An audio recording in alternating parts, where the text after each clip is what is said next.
यीशु मसीह के मधुर नाम में आप सबको नमस्कार। मैं हूं पास्टर श्याम और आप देखना जारी कर चुके हैं होप चैनल हिंदी। और साथ में इस चैनल के माध्यम में मैं आपका स्वागत करता हूं भविष्यवाणियों के अध्ययन के अंदर, जहां हम पढ़ रहे हैं दानियल की पुस्तक, जो बहुत खास है, जिसके द्वारा हम पढ़ रहे हैं कि किस तरीके से परमेश्वर ने बहुत पहले ही भविष्यवाणियां करी, जिसके द्वारा हम आज के दिनों में जीते हैं और इन भविष्यवाणियों से अपने आत्मिक जीवन की ग्रोथ बढ़ोतरी कर सकते हैं। इस अध्ययन के अंदर हमारे साथ स्टूडियो में शामिल हैं। इस अध्ययन को आगे बढ़ाने के लिए हमारे अतिथिगण, आपका स्वागत है। पास्टर लाल जी हमारे बीच में, आपका स्वागत है। और ब्रदर मार्टिन, आपका भी स्वागत है। आइए हम अपने अध्ययन को आगे बढ़ाएंगे प्रार्थना के साथ, पास्टर लाल जी के साथ। दयालु प्रभु, एक बार फिर तेरे वचन के भेदों को समझने के लिए तेरी उपस्थिति में हाजिर हैं।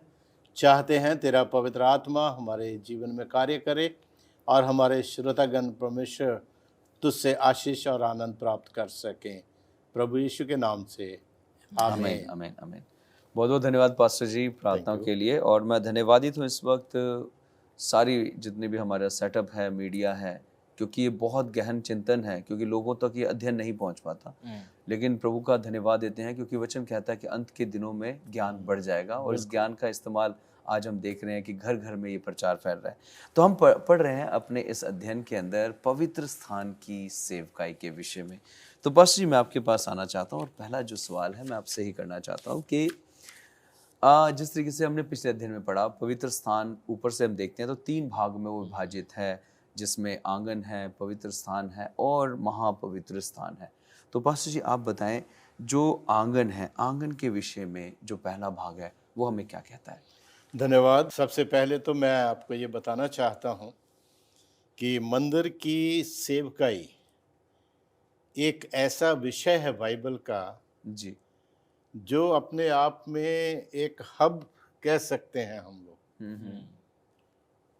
जो उद्धार की योजना हम लोग नए नियम में नहीं समझ सकते, वो हम मंदिर की सेवकाई के द्वारा समझ सकते हैं। क्योंकि मंदिर की सेवकाई उस पूरी योजना का परछाई है जो परमेश्वर ने आने वाले समय के लिए जी निर्धारित की थी। जी। इसलिए ये मंदिर महज मंदिर नहीं था, ये हर एक मसीही के लिए, हर एक मनुष्य के लिए एक रिमाइंडर के काम तौर पर था, ताकि उनको वो याद दिलाते रहें कि आने वाले समय में जो मंदिर में कार्य हो रहे हैं जी। वो ही कार्य प्रभु यीशु मसीह के जीवन में होंगे और वो तुम्हारे लिए जीवन का मार्ग बनेगा। जी। मंदिर में 3 भाग थे। पहला भाग जो था वो आंगन कहलाता था, जी। या सेहन उसको उर्दू में कहते हैं। जी। और उसकी जो दक्षिण की और उत्तर की जो उसकी दीवारें थी, जी। वो उनमें 50-50 फुट लंबे जो है वो पर्दे लगे हुए थे उनके अंदर। जी। ये जो हम जो तंबू में जो मंदिर था उसके विषय में बातचीत कर रहे हैं। जी बिल्कुल। और उस मंदिर में जो पर्दे लगे हुए होते थे, वो पर्दे के कलर्स जो होते थे वो नीला, बैंगनी और लाल रंग का होता था। हमारे पास इतना समय नहीं मैं पूरी डिटेल आपको बता सकूं। तो वो जो नीला, बैंगनी और लाल रंग जो होता था, वो प्रभु यीशु मसीह की उस आने वाली बलिदान को दर्शाता था। जी। और उस सहन के अंदर एक वेदी बनाई गई थी। जी। जिस वेदी के ऊपर बलिदान जो है वो क्या किए जाते थे, चढ़ाए जाते थे। जब भी कभी कोई इजराइल, कोई भाई, कोई भी परमेश्वर की कौम का लोग कोई पाप करते थे, तो अपने पाप के अनुसार उनको पाप बलि और मेल बलि लाने का परमेश्वर ने उनको जो है वो आज्ञा उनको दिया था। जी जी जी।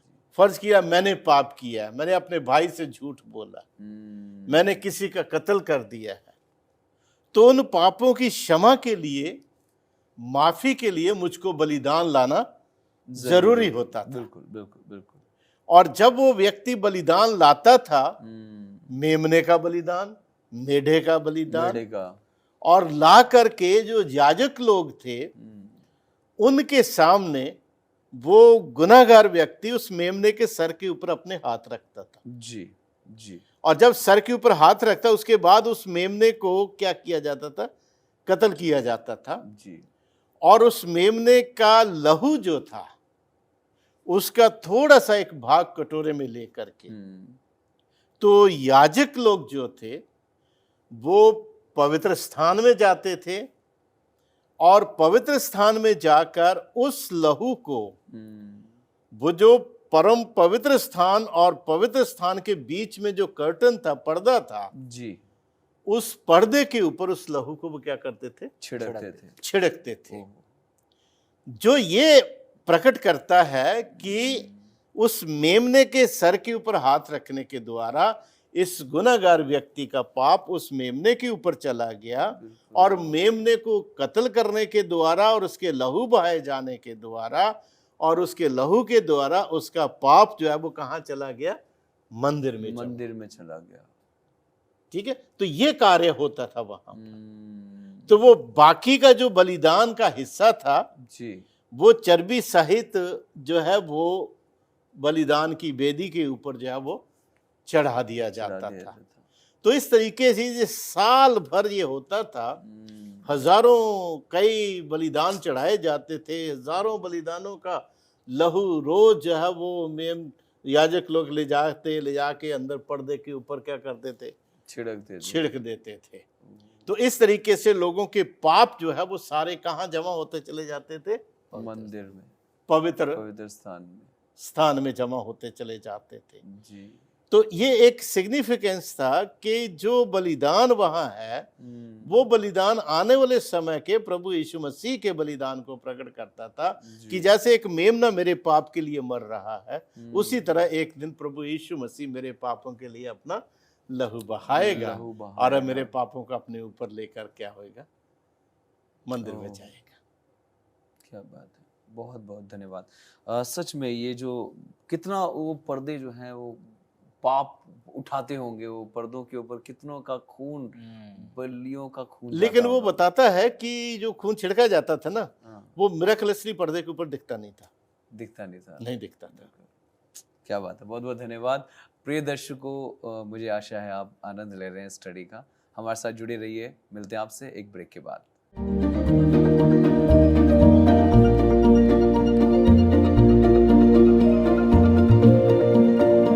प्रिय दर्शकों, आपका स्वागत है फिर से ब्रेक के बाद। हमारी चर्चा है बहुत खास। आइए हम सब चलते हैं अपनी स्टडी में और मैं इस वक्त ब्रदर मार्टिन आपके पास आना चाहता हूँ। जिस तरीके से वहाँ से बलियाँ का खून आता है कहाँ? पवित्र स्थान में।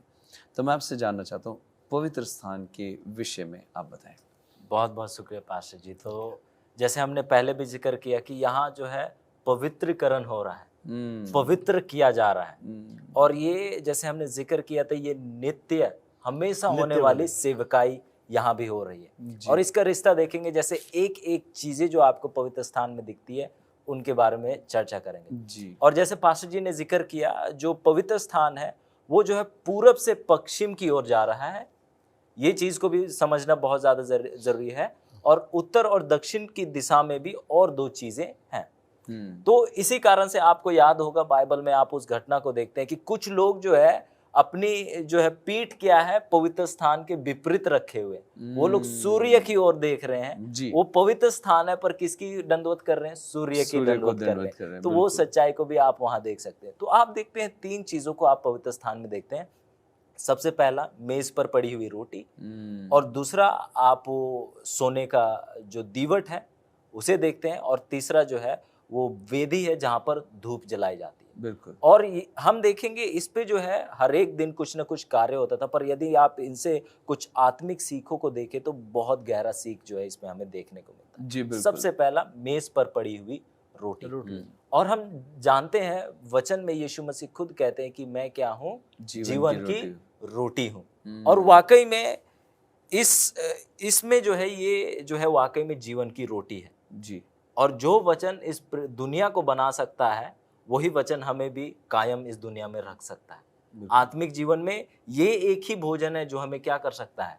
वो जीवित रख सकता है। रख इसीलिए जो है आमोस नबी कहता है कि एक समय आने वाला है, आमोस 8 में आप देख सकते हैं, कहता है कि एक भुखमरी आएगी, पर वो भुखमरी वो पानी का नहीं होगा, अन्न का नहीं होगा, पर क्या का होगा? परमेश्वर के वचन का होगा।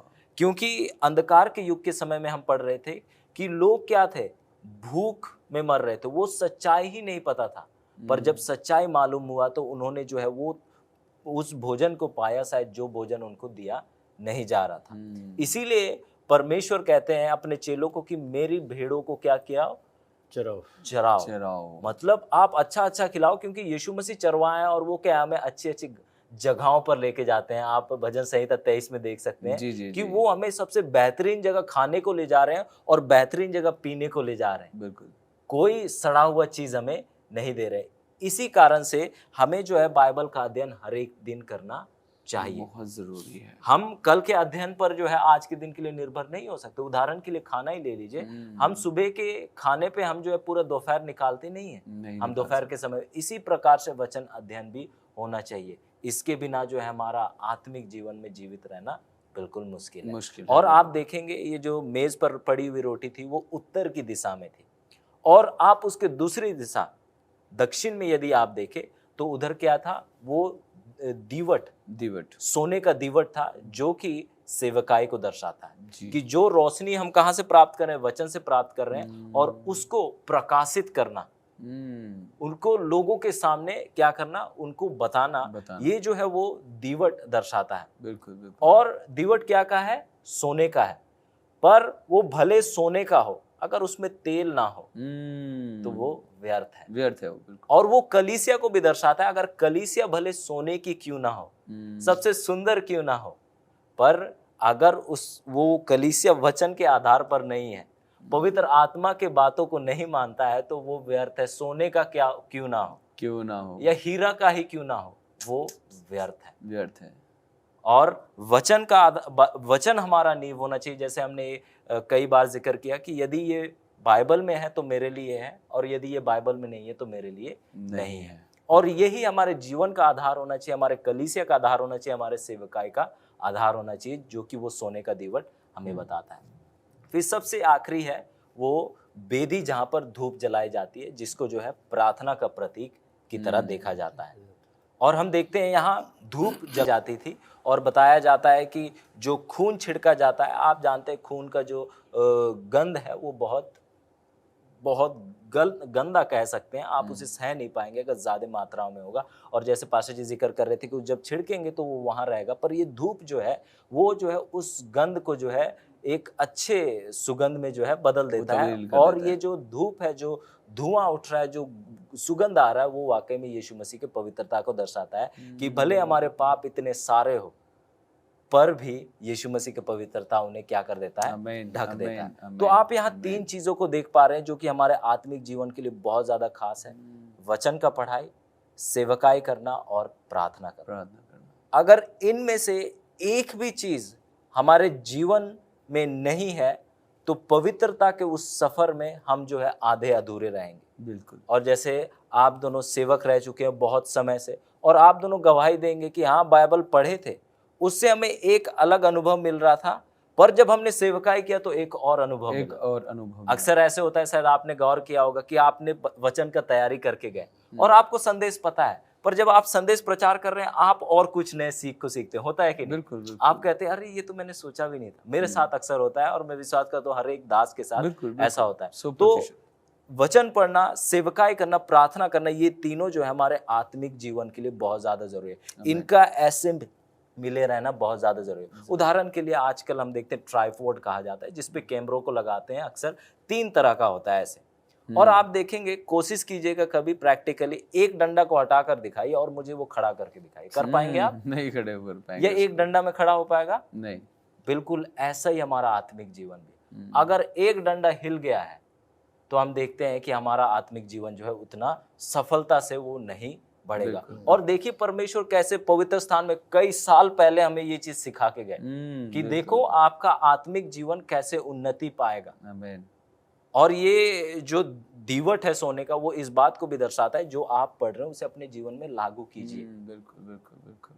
ये बहुत ज़्यादा ज़रूरी है। और परमेश्वर ये हमें जो है कितने सुंदर तरीके से पवित्र स्थान से सिखा रहे थे, पर हम देखते हैं कि जो छोटा सींग है इन्हीं चीज़ों पर वार करता। जो लोग वचन को, सच्चे वचन को पढ़ते उनको सताता, जो लोग उसका सेवकाई करते उनको सताता, जो याजक से प्रार्थना नहीं करते उनको सताता, क्योंकि जानता है कि यदि ये 3 चीज़ों को करेंगे तो इनका जीवन जो है पवित्रता में उन्नति करता चला जाएगा। जी बिल्कुल बिल्कुल, बहुत बहुत धन्यवाद। सच में ये अपने आप के अंदर हमारे इस समय के जीवन के लिए बहुत ज़रूरी है। और तभी हम थोड़ी देर पहले बात कर रहे थे कि तुम्हारा शरीर पवित्र आत्मा का मंदिर है, और ये चीज़ें हमारे मंदिर में होनी बहुत ज़रूरी है। सिर्फ हम लोग आत्माओं के पीछे भागते हैं, आत्मा आ जा, लेकिन अगर ये चीज़ें हमारे अंदर नहीं होंगी तो हमारे पवित्र आत्मा के उपस्थिति का कोई भी महत्व नहीं है। बहुत बहुत धन्यवाद इन विचारों के लिए। प्रिय दर्शकों, हमारे साथ बने रहिए। मिलते हैं आपसे एक छोटे से ब्रेक के बाद।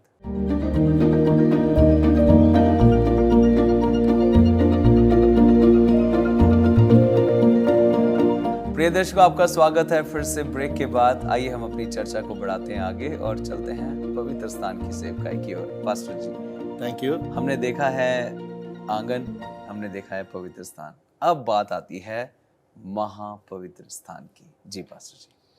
Thank you. प्रभु का पवित्र स्थान जो है, हम लोग जानते हैं बहुत अच्छी तरह से कि वो जो है वो मूसा का अपना पैटर्न नहीं था।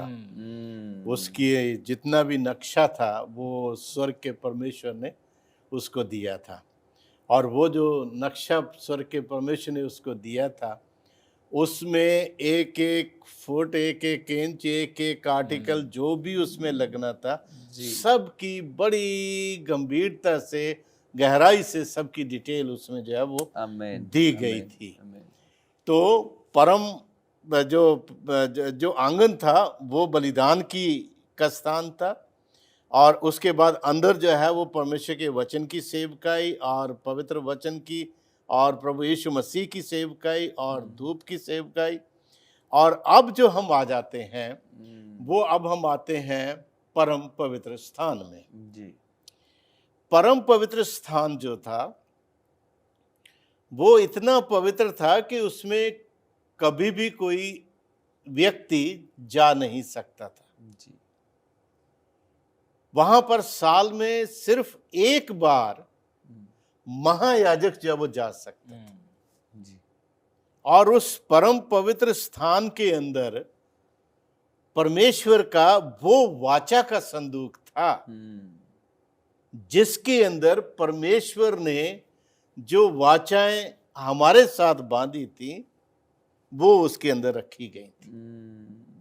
और वो वाचाएं जो थी उस संदूक के अंदर परमेश्वर की 10 आज्ञाएं की पट्टियां थी उसके अंदर।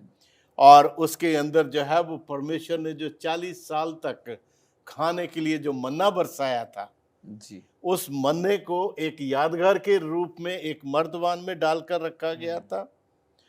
तीसरा जो था वो हारून की वो छड़ी रखी गई थी जब हारून के घराने को लेवी के कार्य के लिए, मंदिर की सेवकाई के काम के लिए चुना गया था।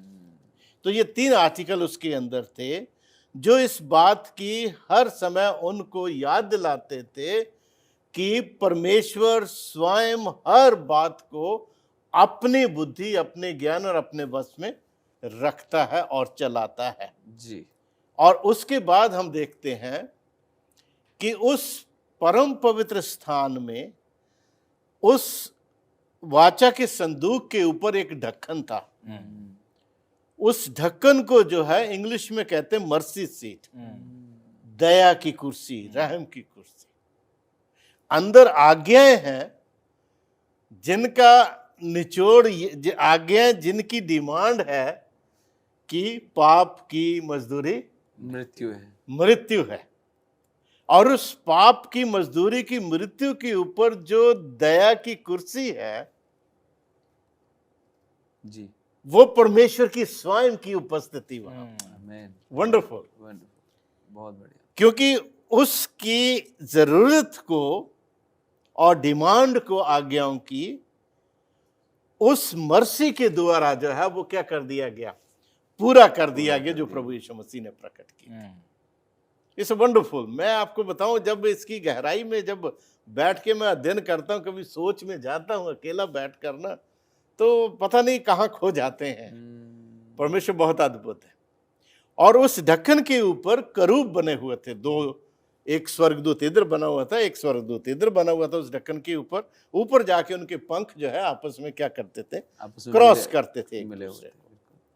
और उनके बीच का जो एरिया था उसको शिकाना ग्लोरी कहा गया है, शिकाना जहां परमेश्वर का तेज हमेशा बना रहता था, उसकी उपस्थिति हमेशा बनी रहती। इसलिए कोई भी गुनहगार या पापी मनुष्य वहां पर दाखिल नहीं हो सकता था। और साल में एक बार एक दिन ठहराया गया था, जो यहूदी महीने के 7वें महीने की 10वीं तारीख को आता है। जी। उस दिन को जो है वो कफारे का दिन या प्रायश्चित का दिन कहा गया था। जी। उस दिन महायाजक पहले तो अपने खुद के पापों के लिए, यदि कोई गलती ना हो उसके जीवन में, वो क्या करता था, बलिदान चढ़ाता था।